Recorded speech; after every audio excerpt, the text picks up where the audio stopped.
Pernah nggak sih, kamu merasa diremehkan hanya karena hidupmu terlihat biasa saja? Cerita ini mungkin terlihat sederhana, tapi bisa jadi ini adalah kisah tentang kamu. Namanya Raka. Seorang pemuda biasa dari desa kecil yang setiap hari membantu ibunya berjualan nasi bungkus di pinggir jalan. Tidak ada yang istimewa dari hidupnya. Kecuali satu hal, dia tidak pernah berhenti berusaha. Setiap pagi, Raka bangun sebelum matahari terbit. Menanak nasi, membungkus lauk, lalu mendorong gerobak kecil ke pinggir jalan. Tapi tidak semua orang menghargai perjuangannya. Jualan beginian gak akan bikin kamu sukses, K.A. Itu kata seorang temannya yang kini kerja di kota. Ucapan itu sering terngiang di kepalanya. Kadang, Raka juga ragu. Apakah benar usahanya ini sia-sia? Suatu hari, hujan deras mengguyur.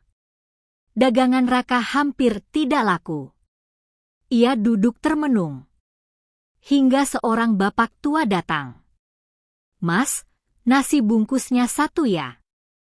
Bapak itu tersenyum, lalu berkata, "Terima kasih ya, Nak.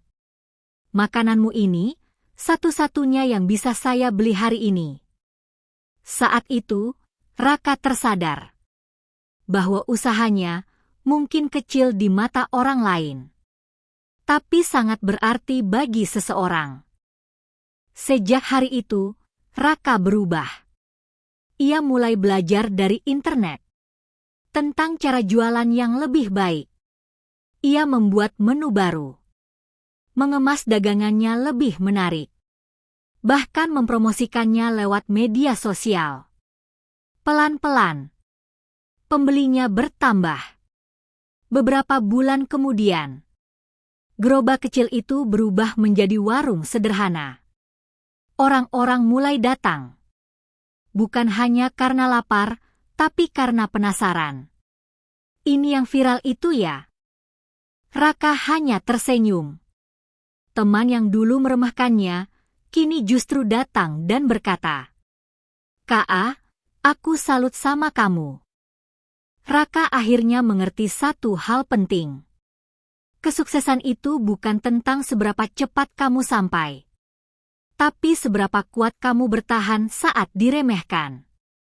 Kalau kamu sedang berjuang hari ini, jangan berhenti. Karena bisa jadi, apa yang kamu lakukan sekarang akan jadi cerita hebat di masa depan. Ketika hidup mulai membaik, justru ujian terbesar datang. Dan kali ini, Raka hampir kehilangan segalanya. Warung kecil Raka kini semakin ramai. Setiap hari, pembeli datang tanpa henti. Hidupnya mulai berubah. Ia bahkan bisa membantu ibunya lebih banyak. Tapi di balik semua itu, ada seseorang yang diam-diam tidak suka melihat kesuksesannya. Suatu pagi, Raka terkejut. Warungnya sepi. Sangat sepi. Biasanya antre, sekarang kosong. Ia bingung. Sampai akhirnya ia mendengar sesuatu. Katanya makanan di sana nggak higienis. Isu itu menyebar cepat. Tanpa bukti. Tanpa penjelasan. Dalam hitungan hari, usahanya mulai runtuh. Raka mencoba bertahan. Ia menjelaskan ke pelanggan. Tapi kepercayaan tidak mudah kembali. Ia pulang dengan langkah lelah. Melihat ibunya yang tetap tersenyum, walau keadaan sulit. "Gak apa-apa, Nak, yang penting kita jujur." Kalimat itu sederhana, tapi menghantam hati Raka. Beberapa hari kemudian, seorang pria datang ke warungnya. Berpakaian rapi. Berbeda dari pelanggan biasanya. "Mas Raka ya?" Raka mengangguk pelan. Pria itu tersenyum. Lalu berkata, Saya yang pertama kali beli di sini waktu hujan itu. Raka terdiam. Pria itu melanjutkan. Saya bukan orang biasa, saya pemilik usaha kuliner besar di kota. Dan ternyata, ia selama ini memperhatikan perkembangan Raka. Pria itu berkata, isu yang menyebar itu, saya juga tahu siapa yang buat. Ternyata, teman lama Raka yang dulu meremehkan, tidak terima melihat kesuksesannya. Raka terdiam. Bukan marah, tapi kecewa. Pria itu menawarkan bantuan. Saya bisa bantu bersihkan nama usaha kamu, bahkan bantu kamu buka cabang. Raka berpikir, ini kesempatan besar. Kesempatan yang mungkin tidak datang 2 kali. Tapi, ia menatap warung kecilnya. Tempat ia memulai segalanya. Raka akhirnya berkata, saya mau berkembang, tapi dengan cara saya sendiri. Keputusan itu akan mengubah hidupnya selamanya. Dan mungkin akan membawa cerita ini ke arah yang tidak pernah ia bayangkan. Menurut kamu, apakah keputusan Raka sudah benar? Tulis pendapatmu di komentar. Dan jangan lupa subscribe. Karena di part 3, semuanya akan berubah drastis. Ketika kesempatan besar datang, Raka memilih jalannya sendiri.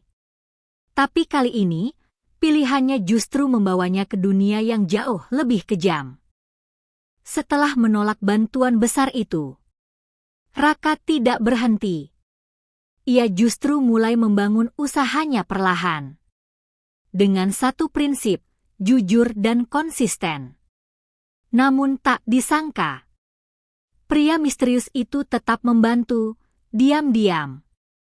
Sebuah video tentang warung Raka tiba-tiba viral. Dalam waktu singkat, warung kecil itu berubah jadi tempat makan yang ramai. Bahkan, sebuah perusahaan kuliner di kota mengundangnya bekerja sama. Disinilah Raka pertama kali masuk ke dunia bisnis besar. Dunia yang penuh strategi. Dan tidak semua orang bermain jujur. Di perusahaan itu, Raka bertemu seseorang. Namanya Alia. Seorang wanita cerdas, tegas, tapi diam-diam peduli. Dia adalah manajer pemasaran yang terkenal perfeksionis. Awalnya, mereka sering berbeda pendapat. Bisnis itu bukan cuma soal hati, Raka. Tapi tanpa hati, bisnis juga nggak akan bertahan. Perdebatan itu justru mendekatkan mereka. Namun, tidak semua orang senang dengan kehadiran Raka. Seorang direktur muda di perusahaan itu merasa terancam. Dan yang mengejutkan, dia adalah orang yang sama yang dulu menyebarkan isu buruk tentang Raka. Musuh lama, kini punya kekuatan lebih besar. Raka mulai merasakan tekanan. Proposalnya ditolak. Idenya dijatuhkan. Bahkan, reputasinya kembali dipertanyakan. Alia mulai menyadari ada yang tidak beres. Raka, kamu nggak sendiri. Untuk pertama kalinya, Raka merasa ada seseorang yang benar-benar mendukungnya. Di tengah tekanan, hubungan mereka semakin dekat. Bukan karena sempurna, tapi karena saling menguatkan. Namun Raka sadar, semakin tinggi dia naik, semakin besar risikonya. Suatu malam, Raka menerima pesan anonim. Kalau kamu lanjut di perusahaan itu, kamu akan kehilangan semuanya. Raka terdiam. Dan saat ia melihat ke arah kantor, ia menyadari sesuatu. Ini bukan sekadar bisnis lagi. Ini permainan besar yang bisa menghancurkannya kapan saja. Raka harus memilih. bertahan, dan melawan. Atau mundur, dan kehilangan semua yang telah ia bangun. Dan yang lebih berat, apakah ia juga siap kehilangan Alia? Menurut kamu, haruskah Raka tetap bertahan? Tulis di komentar, lanjut atau berhenti. Dan subscribe, karena di part 4, pengkhianatan terbesar akan terungkap. Kadang, yang paling menyakitkan bukanlah musuh, tapi orang yang selama ini ada di samping kita. Dan Raka baru saja mengetahuinya. Setelah pesan misterius itu, hidup Raka mulai kacau. Kontrak kerjasama yang hampir berhasil tiba-tiba dibatalkan. Beberapa klien besar mundur tanpa alasan jelas. Nama Raka kembali jadi bahan pembicaraan.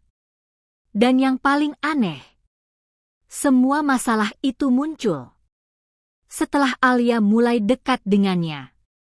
Suatu malam, Raka tanpa sengaja melihat Alia berbicara dengan direktur muda yang selama ini memusuhinya. Mereka terlihat serius. Raka mencoba berpikir positif. Tapi kenapa harus diam-diam? Pertanyaan itu terus menghantuinya. Sampai akhirnya, ia menemukan sebuah dokumen di meja kantor. Dokumen rahasia perusahaan. Dan di sana, ada nama Alia. Raka akhirnya mengetahui kenyataan yang membuatnya terpukul. Ternyata, Alia adalah adik dari direktur muda yang selama ini ingin menghancurkannya. Dunia Raka seperti berhenti sesaat. Semua perhatian, semua dukungan, semua kedekatan. Apakah itu hanya bagian dari permainan? Raka memilih menjauh. Ia tidak marah, tapi kecewa. Alia mencoba menjelaskan. Aku memang adiknya, tapi aku nggak pernah setuju dengan cara kakakku. Namun Raka sudah terlalu lelah. Aku capek harus percaya sama orang. Kalimat itu membuat Alia terdiam. Masalah semakin besar. Seseorang membocorkan data bisnis perusahaan. Dan Raka dijadikan kambing hitam. Media mulai memberitakan namanya. Orang-orang yang dulu memuji mulai menjauh. Bahkan warung kecil yang dulu jadi kebanggaannya terpaksa tutup sementara. Untuk pertama kalinya, Raka merasa benar-benar kalah. Malam itu, Raka duduk sendiri di warung yang gelap. Melihat kursi-kursi kosong. Ibunya datang perlahan. Lalu duduk di sampingnya. Nak, hidup itu memang kadang menjatuhkan kita. Tapi jangan sampai jatuhnya bikin kamu berhenti jadi orang baik. Raka menunduk. Matanya mulai basah. Keesokan harinya, Alia datang membawa sebuah flash disk. Aku tahu siapa pelaku sebenarnya. Ternyata, orang yang menghancurkan Raka selama ini bukan hanya direktur muda itu. Ada seseorang yang lebih besar di belakang semuanya. Seseorang yang punya kekuasaan besar di perusahaan. Dan nama itu membuat Raka langsung terdiam. Karena orang tersebut adalah sosok yang dulu pertama kali membantunya. Raka akhirnya sadar. Ia sedang masuk ke permainan yang jauh lebih besar dari yang ia bayangkan. Dan kali ini, bukan hanya bisnis yang dipertaruhkan, tapi juga kepercayaan dan masa depannya. Menurut kamu, apakah Alia benar-benar tulus? Atau semuanya masih bagian dari rencana besar? Tulis teori kalian di komentar. Dan subscribe, karena di part 5, rahasia terbesar akan terbongkar. Orang yang dulu dianggap penyelamat, ternyata adalah orang yang paling menghancurkan hidup Raka. Dan malam itu, Raka akhirnya tahu alasan sebenarnya. Di dalam flash disk yang diberikan Alia, terdapat rekaman percakapan rahasia. Suara itu sangat jelas.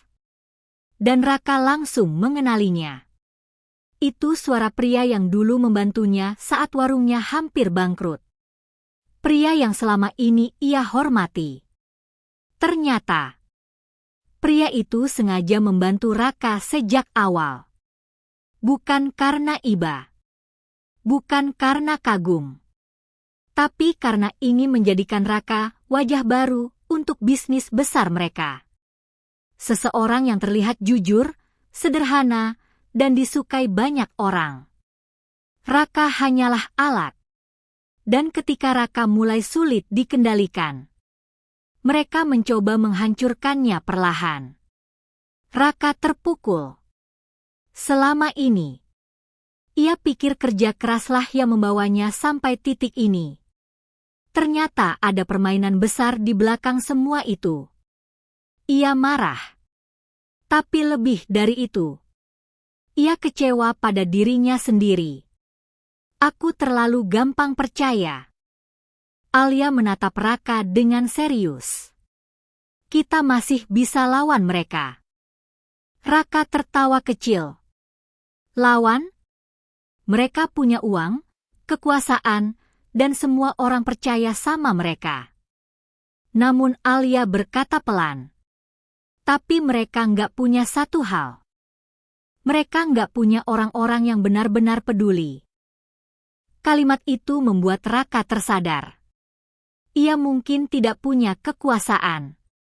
Tapi ia punya sesuatu yang lebih kuat. Kepercayaan orang-orang kecil yang pernah ia bantu. Keesokan harinya, Raka mulai bergerak diam-diam. Ia menghubungi pelanggan lama. Teman-teman yang masih percaya padanya. Dan beberapa pegawai perusahaan yang diam-diam tidak suka dengan permainan kotor itu. Perlahan, Raka mulai menyusun strategi. Namun musuh mereka bukan orang biasa. Direktur muda itu mengetahui pergerakan Raka. Dan kali ini, ia tidak ingin main-main lagi. Sebuah ancaman dikirim ke warung ibunya. Katakan pada Raka, berhenti sebelum semuanya terlambat. Ibunya mulai ketakutan. Dan untuk pertama kalinya, Raka sadar bahwa perjuangan ini bisa membahayakan keluarganya. Di tengah kekacauan itu, Alia tetap berada di sampingnya. Kalau kamu mundur sekarang, mereka menang. Raka menatap Alia. Kalau aku lanjut, aku bisa kehilangan semuanya. Alia tersenyum pelan. Kadang, orang besar lahir dari keadaan paling sulit. Malam itu, saat Raka sedang menyusun bukti untuk membongkar semuanya, tiba-tiba listrik padam. Pintu rumah terbuka perlahan. Dan seseorang masuk sambil berkata, "Kamu seharusnya nggak ikut campur terlalu jauh, Raka." Raka membeku. Karena suara itu adalah suara seseorang yang sangat dekat dengannya sejak kecil. Raka akhirnya sadar. Pengkhianatan terbesar belum benar-benar dimulai. Dan kali ini, musuhnya bukan hanya dari dunia bisnis, tapi juga dari masa lalunya sendiri. Menurut kalian, siapa orang yang datang ke rumah Raka? Tulis teori kalian di komentar. Dan subscribe sekarang. Karena di part 6, masa lalu Raka yang selama ini tersembunyi akan terbongkar total. Raka akhirnya menemukan siapa dalang sebenarnya. Tapi ada satu masalah besar. Ia tidak siap menerima kenyataan itu. Setelah kejadian malam itu, Raka mulai menyusun semua potongan teka-teki. Ancaman, pengkhianatan, manipulasi bisnis. Semuanya seperti terhubung. Dan semakin ia mencari jawaban, Semakin dekat ia pada sebuah rahasia keluarga yang selama ini disembunyikan. Ibunya akhirnya mengaku. Dulu, ayah Raka pernah bekerja di perusahaan besar yang kini sedang ia lawan. Ayahnya dikenal jujur. Terlalu jujur. Sampai akhirnya, ia mengetahui praktik kotor di perusahaan itu. Dan setelah itu, ayah Raka tiba-tiba menghilang. Tanpa kabar. Tanpa penjelasan. Sejak saat itu, ibunya memilih diam demi melindungi Raka. Raka tidak bisa berkata apa-apa. Selama ini ia berpikir ayahnya pergi meninggalkan keluarga. Ternyata, ada sesuatu yang jauh lebih gelap. Kenapa ibu baru cerita sekarang? Ibunya menahan air mata. Karena ibu takut, kamu akan masuk ke masalah yang sama. Di sisi lain, Alia berhasil mendapatkan data lama perusahaan. Dan di sana, ada nama seseorang yang membuat mereka terdiam. Nama ayah Raka. Tapi bukan itu yang mengejutkan. Di dokumen tersebut tertulis, status masih hidup. Raka langsung membeku. Ayah masih hidup. Ternyata selama bertahun-tahun, ayahnya disembunyikan karena mengetahui rahasia besar perusahaan. Ia dipaksa menghilang agar semua kebusukan tetap tertutup. Dan orang yang mengatur semuanya adalah pemilik perusahaan tertinggi. Orang yang selama ini terlihat paling baik. Raka kini punya dua pilihan. Menyelamatkan ayahnya. Atau membongkar kejahatan perusahaan. Karena jika ia bergerak ceroboh, ayahnya bisa berada dalam bahaya.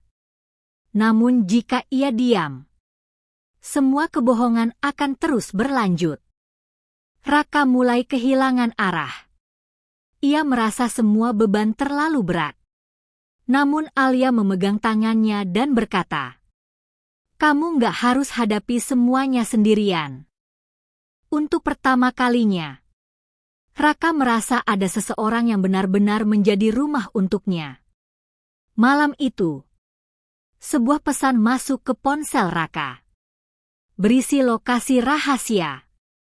Dan satu foto.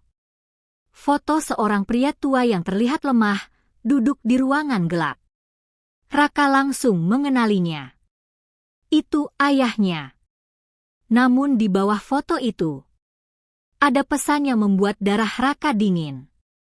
Datang sendiri, atau kamu kehilangan dia selamanya. Raka menatap layar ponselnya dengan tangan gemetar. Ia tahu, keputusan malam ini akan menentukan segalanya. Bukan hanya tentang bisnis. Bukan hanya tentang balas dendam. Tapi tentang keluarganya. Dan mungkin tentang hidup atau mati. Menurut kalian, apakah Raka harus datang sendirian? Tulis pendapat kalian di komentar. Dan subscribe sekarang, karena part 8 akan jadi ending terbesar dari semua cerita ini. Raka mulai kehilangan arah. Ia merasa semua beban terlalu berat. Namun Alia memegang tangannya dan berkata, "Kamu nggak harus hadapi semuanya sendirian." Untuk pertama kalinya, Raka merasa ada seseorang yang benar-benar menjadi rumah untuknya. Malam itu, sebuah pesan masuk ke ponsel Raka. Berisi lokasi rahasia. Dan satu foto. Foto seorang pria tua yang terlihat lemah, duduk di ruangan gelap. Raka langsung mengenalinya. Itu ayahnya. Namun di bawah foto itu, ada pesan yang membuat darah Raka dingin. Datang sendiri, atau kamu kehilangan dia selamanya. Raka menatap layar ponselnya dengan tangan gemetar. Ia tahu, keputusan malam ini akan menentukan segalanya. bukan hanya tentang bisnis. Bukan hanya tentang balas dendam. Tapi tentang keluarganya. Dan mungkin tentang hidup atau mati. Menurut kalian, apakah Raka harus datang sendirian? Tulis pendapat kalian di komentar. Dan subscribe sekarang, karena part 8 akan jadi ending terbesar dari semua cerita ini. Kadang, kemenangan terbesar bukan tentang mengalahkan musuh, tapi tentang tetap menjadi diri sendiri. Saat dunia mencoba menghancurkanmu. Dan malam itu, Raka akan menghadapi akhir dari semuanya. Dengan langkah cepat, Raka pergi menuju lokasi di dalam pesan misterius itu. Sebuah gudang tua di pinggir kota. Sunyi, gelap, dan penuh rasa takut. Namun kali ini, Raka tidak datang sendiri.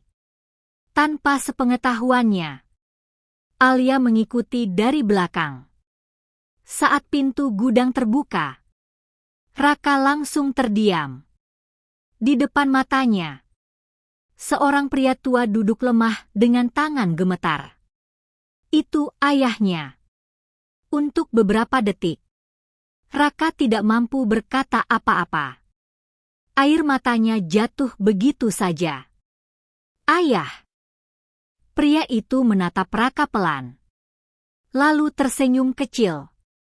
Kamu sudah besar. Ayah Raka akhirnya menceritakan semuanya. Dulu, ia menemukan bukti korupsi dan manipulasi besar di perusahaan tersebut. Namun sebelum ia membongkarnya, ia dibungkam dan dipaksa menghilang. Selama bertahun-tahun, mereka mengawasinya agar rahasia itu tidak terbongkar. Dan sekarang, mereka ingin melakukan hal yang sama kepada Raka. Tiba-tiba, pemilik perusahaan datang bersama beberapa orang keamanan. Ia tersenyum dingin. Kalian seharusnya berhenti dari awal. Namun tanpa mereka sadari, Alia diam-diam sudah menyiarkan semua percakapan itu secara langsung melalui media sosial. Semua pengakuan, semua ancaman, semuanya tersebar. Dalam hitungan menit, video itu viral. Orang-orang mulai mengetahui kebenaran sebenarnya. Polisi akhirnya datang. Pemilik perusahaan dan orang-orang yang terlibat mulai panik. Direktur muda yang dulu selalu sombong, akhirnya menunduk tanpa kata-kata. Semua kekuasaan yang mereka banggakan jatuh dalam satu malam. Beberapa bulan kemudian, Raka kembali ke tempat sederhana tempat semuanya dimulai. Bukan gedung mewah, bukan kantor besar, tapi warung kecil milik ibunya. Kini, tempat itu jauh lebih ramai. Namun yang paling membuat Raka bahagia, ayah dan ibunya akhirnya bisa duduk bersama lagi. Tanpa rasa takut. Di tengah kesibukan warung, Alia datang sambil tersenyum. Jadi, sekarang mau mulai hidup tenang? Raka tersenyum kecil. Kalau sama kamu, kayaknya boleh dicoba. Mereka tertawa pelan. Dan untuk pertama kalinya, Raka merasa hidupnya benar-benar utuh. Raka akhirnya mengerti satu hal. Kejujuran mungkin tidak membuat hidup jadi mudah. Tapi pada akhirnya, kejujuran akan menyelamatkan hal-hal yang paling berharga. Keluarga, kepercayaan, dan diri kita sendiri. Kalau kalian suka cerita ini, like dan subscribe sekarang. Karena masih banyak cerita inspiratif lainnya yang akan hadir di channel ini. Dan ingat, jangan pernah malu memulai dari kecil. Karena sesuatu yang besar selalu dimulai dari langkah sederhana.